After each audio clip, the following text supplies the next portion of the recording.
Suporte técnico. Bom, quem não conhece a Armacel,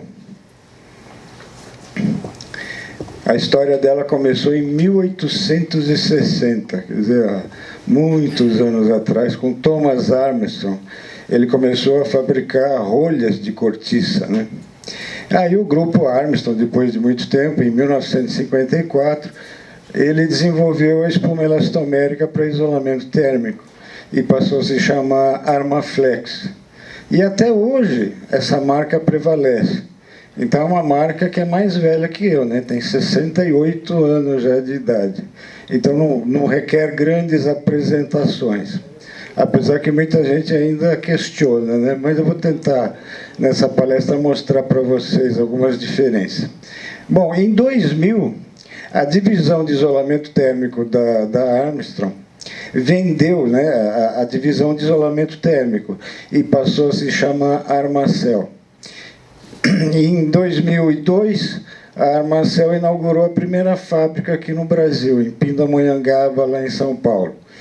Mas em 2016, a Armacel comprou a Polypex, que também era uma empresa nacional, já de renome, de muitos anos, mais de 30 anos, e a localização da Polypex é em São José, Santa Catarina, né, próximo a Florianópolis. Com a aquisição da Polypex, a Armacel transferiu a fábrica para lá e hoje ela fabrica, além das espumas elastoméricas, todos os produtos da linha em polietileno que a Polypex fabricava. Bom, hoje nós somos líderes, né? Nós temos sede corporativa em Luxemburgo e sedes regionais na Alemanha, Estados Unidos e Singapura. Atualmente são 27 fábricas em 19 países. Bom, vamos rever alguns conceitos, né? Toda vez que eu tenho um diferencial de temperatura, eu tenho um fluxo de calor da temperatura mais alta para mais baixa. O que acontece quando eu tiro a minha cervejinha do refrigerador e a mulher me chama para trocar a lâmpada? Eu esqueço ali a latinha e acontece o quê? Um desastre, né? Porque ela entrou em equilíbrio térmico. Aí eu tenho que jogar a cerveja fora, né? Hoje eu já não faço mais isso. Se ela me chama para trocar a lâmpada, eu falo para a mulher, troca você, que eu estou tomando cerveja. É assim que tem que ser. Bom, se eu tenho um sistema de aquecimento, por exemplo, eu não quero perder calor para o meio ambiente que está numa temperatura mais baixa. Agora, se eu tenho um sistema de climatização e refrigeração, eu não quero ganhar calor do meio ambiente que está numa temperatura mais alta. Então, eu tenho que criar o quê? Uma barreira, uma resistência térmica entre esses dois ambientes. E o que faz isso é o isolante térmico, cuja uma das principais características é possuir baixa condutividade térmica. Mas notem que o fluxo ele não cessa. O isolamento térmico ele cria uma resistência, diminui esse fluxo de calor. Só que você nunca vai ter uma economia de 100% ou um fluxo de calor zero. Tá? O isolamento térmico ele vai reduzir dentro de uma condição econômica e viável. Tá?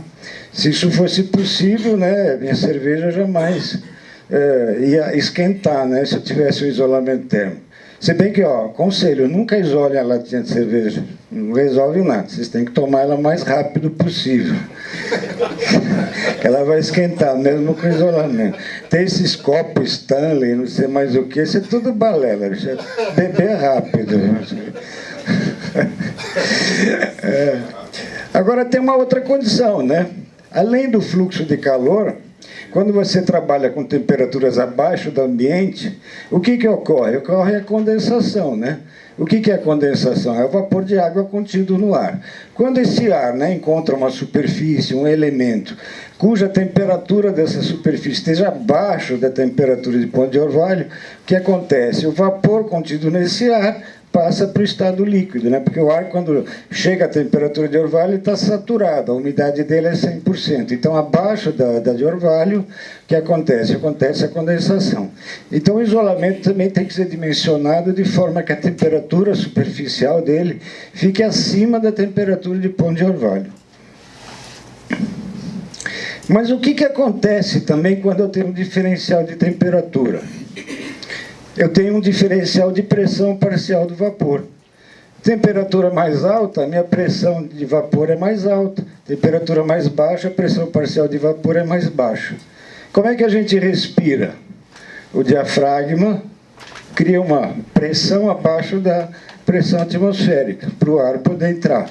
Então, quando o sistema entra em operação, acontece também o quê? Além do fluxo de calor, eu passo a ter um fluxo de vapor, da mais alta para mais baixa. Um exemplo, em casa. Se você não fechar direito o refrigerador, ou a vedação for mal feita, o que acontece? Começa a ter condensação interna dentro do refrigerador. Se for um freezer, você começa a ter formação de gelo.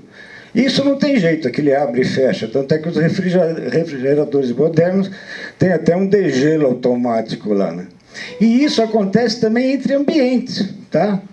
Esse fluxo de vapor pode acontecer dessa sala para o ambiente externo. Ou seja, contrário, né? Do ambiente externo para o ambiente interno. Por quê? Porque aqui está uma temperatura mais baixa do que a externa. É como se a gente estivesse dentro do refrigerador. E hoje, literalmente, nós estamos, né? Porque eu estou morrendo de frio ali dentro daquela sala. Lá que deve estar uns 16 graus. Aí eu saio, o meu óculos embaça, porque está bem mais quente lá fora. Mas o que acontece? Quando você tem um diferencial de temperatura, você tem um fluxo de vapor também, da mais alta para mais baixa. E quando falam, o ambiente é climatizado, então é mais ameno. Muito pelo contrário, se for climatizado só com a temperatura, esse fluxo passa a ser maior. Você tem um refrigerador com as portas abertas, praticamente. Tá? Então, o que acontece? Acontece que eu calculei o meu isolamento para não ter a condensação superficial. Tá? Mas à medida que o vapor vai permeando o material, e quando eu falo permear, ele vai entre moléculas, não é absorção de água. É a passagem do vapor entre moléculas, ele vai permeando o material. O material isolante, vocês podem ver que a maioria deles a densidade é muito baixa. O que você tem dentro de um isolante? É ar, né? É o ar que tem a baixa condutividade térmica. O ar parado, né? Quanto menor a célula, melhora a capacidade isolante dele. Agora, se eu tenho ar e o meu fluxo está penetrando através do meu isolamento, ele vai chegar a encontrar temperaturas cada vez mais baixas, até encontrar a famigerada temperatura de ponto de orvalho. E onde eu tenho ar, o que eu passo a ter? Eu passo a ter água. Isso se chama condensação interna ou intersticial. Isso não dá para ver. Você nota quando você começa a ter um sistema gastando mais energia, né? Alguém já tentou tirar um assado com pano molhado? Provavelmente queimou a mão, né? Achando que o pano estando molhado, você não ia queimar a mão. É que a água é 24 vezes mais condutora do que o ar. E eu tenho água. Agora, imagina se for um sistema de refrigeração, que eu tenho temperaturas abaixo de zero. Essa água vai virar o que? Gelo. O que acontece com a minha latinha de cerveja quando eu esqueço ela dentro do refrigerador? Dentro do freezer, né, para dar aquela... Ela explode, né? Por quê? Porque a água, né, dilata. É o que acontece com as tubulações. Alguém já viu uma tubulação de PU, por exemplo, né, de refrigeração? Parece uma jiboia que engoliu um bezerro. Ali onde está o bezerro, na verdade, é gelo. E vocês podem olhar nos refrigeradores nossos, né, ou um pouco mais antigos, que o da minha casa, por exemplo, a oxidação está vindo de dentro para fora, porque o isolamento já está úmido. E tem parte da carcaça do refrigerador que está ondulada. Por quê? Porque está tendo formação de gelo dentro do meu isolante térmico. E o gelo é 90 vezes mais condutor do que o ar. Então, uma das características mais importantes de um isolamento térmico é ter baixa permeabilidade. O que é permeabilidade? É a quantidade de vapor, né, quantidade unitária, que atravessa um material de espessura unitária, dentro de uma área unitária, dentro de um tempo unitário e dentro de uma diferença de pressão de vapor unitária. Está claro? Não, né? Ninguém entendeu nada. Como eu falei, permeabilidade é diferente de absorção de água. E ela não é considerada no cálculo da espessura de isolamento. O que influencia o cálculo na espessura de isolamento é a condutividade térmica. Quanto mais baixa a condutividade térmica, menor é a espessura requerida, maior é a resistência térmica do sistema.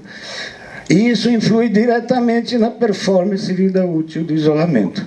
Foi o que eu falei. Eu passo depois de um certo tempo a ter água ou ter gelo dentro do meu isolamento. Isso compromete a vida útil do meu sistema. Como a permeabilidade, cada país, cada fabricante, quando publica esse valor, publica ele em diferentes unidades. Então, fica difícil saber que material que é melhor. Então, foi criado o que se chama fator de resistência à difusão do vapor d'água. É o tal do Mi, que aparece nos nossos catálogos e em alguns outros catálogos. O que é o Mi? É a relação entre a permeabilidade do ar, que é um valor conhecido, né, dentro de uma temperatura, umidade relativa e pressão, dividido pela permeabilidade do material isolante. Se eu dividir essas duas permeabilidades dentro das mesmas unidades, eu passo a ter o quê? Um número adimensional. Então, ar dividido por ar é 1. Então, é uma escala de valores. O Mi igual a 1 se refere ao ar, ou seja, é o elemento mais permeável ao vapor de água. Segundo a ASHRAE, né, são considerados retardantes ao vapor classe 1 ou barreira de vapor aqueles que têm uma permeabilidade menor que 0,1 permin. Convertendo para Mi, isso significa que o Mi tem que ser acima de 1.300. Todo material que tem um Mi abaixo de 1.300, ele requer o quê? Uma barreira de vapor complementar. E isso não está incorporado no material durante a fabricação. Isso é aplicado posteriormente. E o que acontece? Demanda muito mais tempo, né? Gasto e cuidado na aplicação. É difícil de aplicação sobre singularidades, né? T's, curvas, válvulas, né? Geram sujeira e resíduos e são sujeitos principalmente a falhas. Então, portanto, elas não asseguram a estanqueidade do sistema, né? Elas são suscetíveis a rupturas e perfurações. Elas não asseguram a continuidade e homogeneidade na sua espessura, no caso de emulsões asfálticas, mastic, né? Ocorrem, às vezes, aberturas e falhas na selagem das juntas, no caso, quando se usa filmes ou lâminas, né? Existe também a deterioração natural, tanto da barreira como dos selantes utilizados para a vedação das juntas, e são comprometidas por manutenções deficientes. Isso aqui é um exemplo de materiais que têm baixa permeabilidade, né? Aliás, tem baixo fator Mi, né? E requerem barreira de vapor complementar. Então, aqui, por exemplo, você vê a lã de vidro. A lã de vidro, para vocês terem uma ideia, o Mi não chega a 2. É totalmente aberto, né? Então, aqui vocês têm tubulação, aqui vocês têm um duto. O que acontece com esse material? O que faz a barreira de vapor é esse filme de alumínio aqui. Só que esse filme de alumínio, muitas vezes ele rasga no próprio manuseio, né, quando estão instalando. E outra, como é que você consegue selar as juntas disso aqui? Não é com enforca elefante, né? Nem com fita. Não tem jeito, você teria que soldar essa junta. Se o vapor permeia o material, imagina as juntas. Então não adianta você ter um colete à prova de bala e entrar no tiroteio com o colete aberto. Ou então com um zíper de pano. Você vai tomar um tiro ali, você vai morrer. É o que acontece com isso. E tem mais um detalhe, né? O que acontece com os materiais fibrosos, por exemplo, ou que tem células abertas? Essa umidade ela vai migrando por baixo da barreira de vapor por capilaridade. né? É que nem colocar um guardanapo no copo aqui, né? E fazer uma mágica, a água vai sair do copo, ela sai por capilaridade. Então essa umidade também caminha por baixo da barreira de vapor. E vocês podem ver que além de comprometer a condutividade térmica, né? Ela deixa de ser um isolante térmico, ela também contribui para a corrosão sob isolamento. Olha, o duto está todo corroído, a tubulação toda corroída. Aqui é o caso de emulsão asfáltica, qualquer falha. Mesmo que seja uma capa de plástico, por exemplo, ainda você tem as juntas, se não forem bem vedadas e seladas. Então, tudo isso contribui não só para a corrosão sob isolamento, mas também para o desenvolvimento de fungos, bactérias. Então, resumindo, o fluxo de calor e o de vapor, eles atuam simultaneamente em sistemas que operam abaixo da temperatura ambiente. Então, para conter o fluxo de calor, né, para proporcionar uma resistência térmica, o material tem que ter baixa condutividade térmica, que vai proporcionar uma alta resistência térmica, ele vai requerer espessuras menores e vai proporcionar uma economia de energia maior. Mas se esse material tiver um Mi baixo, ou seja, requer barreira de vapor adicional, vocês vão ver que com o tempo essa condutividade vai subir, vai passar a ser a da água ou do gelo. Consequentemente, a resistência térmica inicial cai significativamente e aquela economia inicial também deixa de existir. Então, para mostrar isso, há muito tempo atrás, o pessoal me questionava, aí eu fiz um estudo, é um estudo até antigo, é empírico, tá? Porque a gente não tem como acompanhar uma instalação durante 10 anos dentro de umas condições sempre iguais, né? Mas, olha, para fazer esse tipo de cálculo, eu preciso conhecer, né, a temperatura operacional, a pressão de vapor interna, a condição climática externa, a pressão de vapor externa, os diâmetros das tubulações, as espessuras dos materiais isolantes, a condutividade térmica dos materiais isolantes à temperatura média, que seria a média entre interna e externa, né? E também o tipo de revestimento que eu vou ter nessa instalação, porque influi, né, dependendo da emissividade do material. Conhecendo tudo isso, né, eu selecionei 3 materiais muito comuns nessa área de climatização e refrigeração. A espuma elastomérica, o poliestireno, né, conhecido como isopor, e o PU, o poliuretano. Notem que todos eles, a temperatura média, são ótimos isolantes, porque todos eles têm baixa condutividade térmica. O isopor, né, e a espuma elastomérica, eles têm a mesma condutividade térmica, então são equivalentes. O PU é o que tem mais baixa condutividade térmica, é melhor isolante do que os outros dois. Mas em termos de Mi, veja bem, tanto o isopor como o PU tem um Mi muito baixo, ou seja, muito abaixo de 1.300. Então esses dois materiais requerem barreira de vapor. E o que esse Mi influencia ao longo do tempo? Então vamos pegar alguns dados, e essa instalação realmente na época que eu fiz o estudo existiu. Eu conhecia as bitolas, eu conhecia o comprimento das tubulações. Na época foi selecionado a espuma elastomérica da classe T, ou seja, vai até 6 polegadas, chega a 45 milímetros, são espessuras técnico crescentes, e a partir daí isolado com manta, 2 camadas de 25. Para fazer uma equivalência de espessuras, tanto com o isopor como com o PU, eu peguei as espessuras próximas e até acima, já que são espessuras fixas, são encalhas, né? Então não tem espessura técnico crescente. Então podem ver que são espessuras até maiores do que a do meu material, até por exemplo, até 8 polegadas, que passou a ser igual. E o regime operacional, aí 24 horas por dia, durante o ano inteiro. Bom, Tomando como auxílio fórmulas empíricas, né, das normas 12241 e ISO 9346, é possível estimar a variação dessa condutividade térmica ano a ano e, consequentemente, calcular o fluxo de calor que eu vou ter a cada ano. Tá? Eu acho que eu não tenho tempo para explicar, mas você, usando essas fórmulas, você vai calculando a resistência ao vapor, com esse valor você calcula a densidade linear do fluxo, com esse valor a absorção de umidade depois de ter anos. Então, você vai voltando o cálculo, você faz para 1 ano, 2, 3, assim por diante. Né?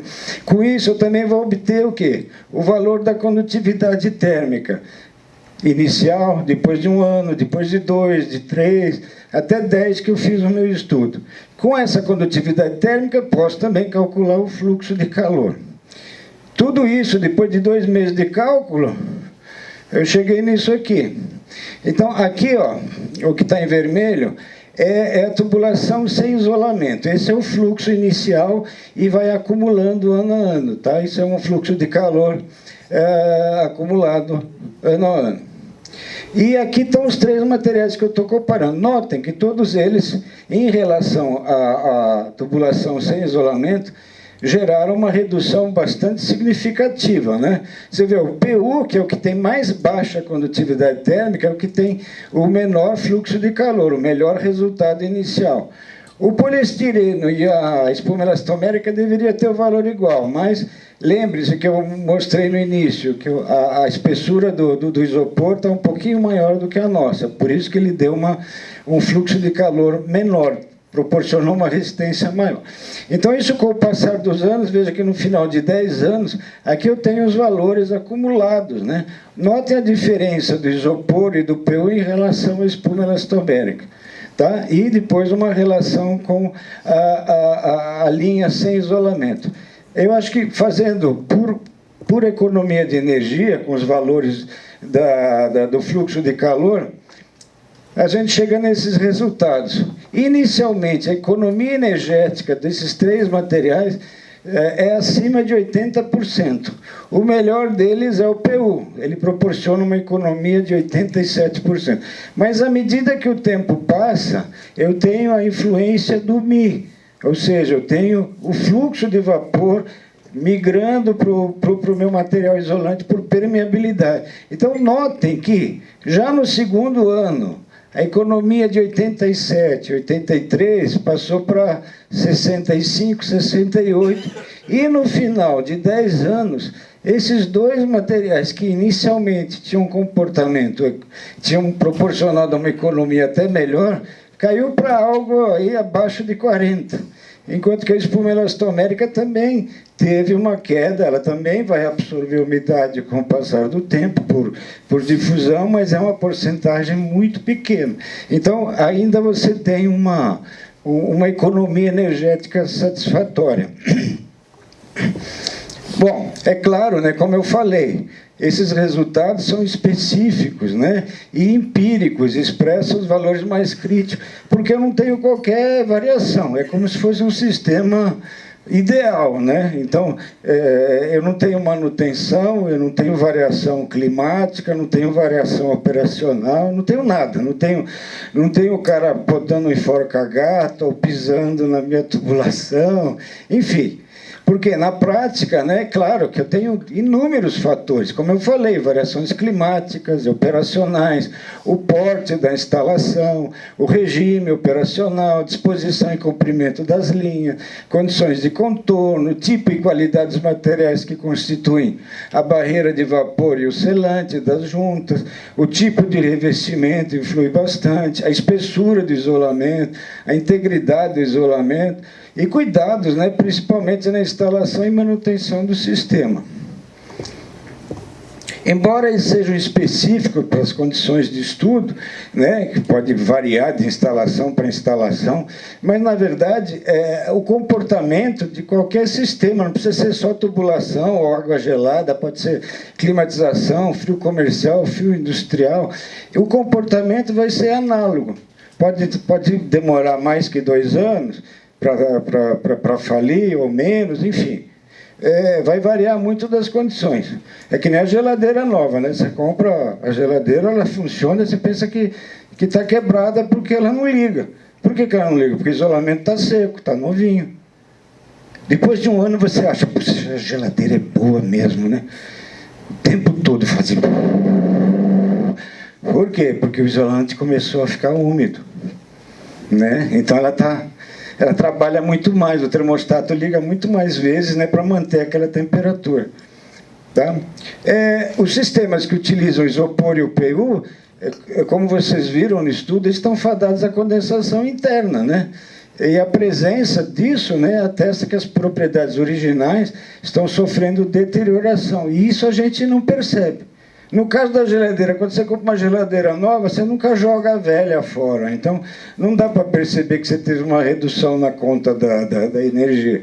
E, além do mais, né, a energia também, do jeito que sobe rapidamente a absorção por unidade, você quase não percebe, porque depois de um certo tempo ela estabiliza, né?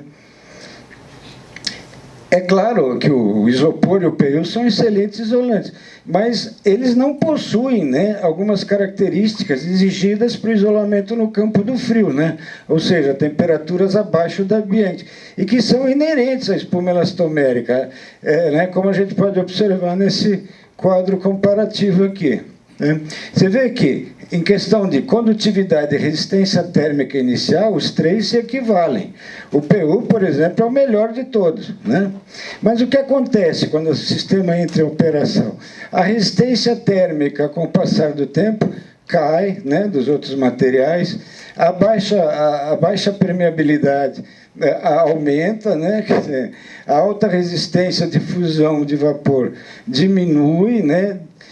Eles requerem barreira de vapor, né? Consequentemente, como vocês viram nas fotos, eu tenho corrosão sob isolamento, né? E vocês viram que, em termos de economia de energia, né, começa com quase 90% e cai para baixo de 40%. Né?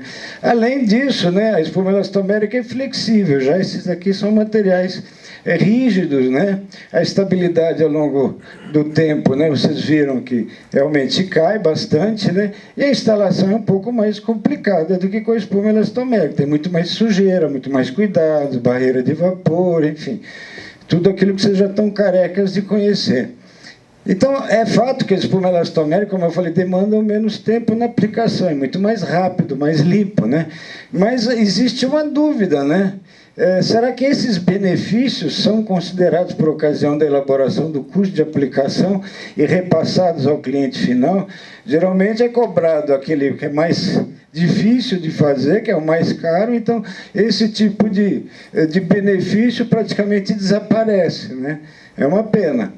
E o custo dos materiais, né? Todo mundo procura o mais barato, né? Mas o que acontece? Quando você quer uma economia inicial e imediata, né? Você pode ocasionar em curto espaço de tempo transtornos e prejuízos econômicos. Além de tudo aquilo que eu já te falei, ainda tem falhas na instalação e tudo mais, né? Então, a gente precisa analisar o que a gente chama de custo total de propriedade, que não é só o custo de aquisição, aplicação, mas também as vantagens em economia a longo prazo. É isso que ninguém percebe, eles só querem economia de imediato, né? Então, as espumas elastoméricas proporcionam tudo isso, né, se comparados com o PU e o QPS, pois representam benefícios financeiros mais interessantes para o proprietário da obra, né? Então, conclusão, né? Esse gráfico é muito interessante. Se você quer ter uma obra rápida e barata, com certeza ela vai ser mal feita, né?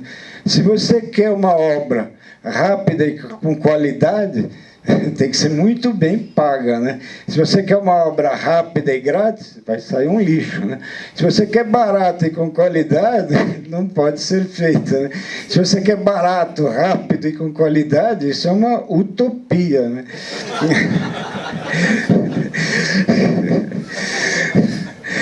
É isso, gente. Alguma dúvida, alguma pergunta? Obrigado.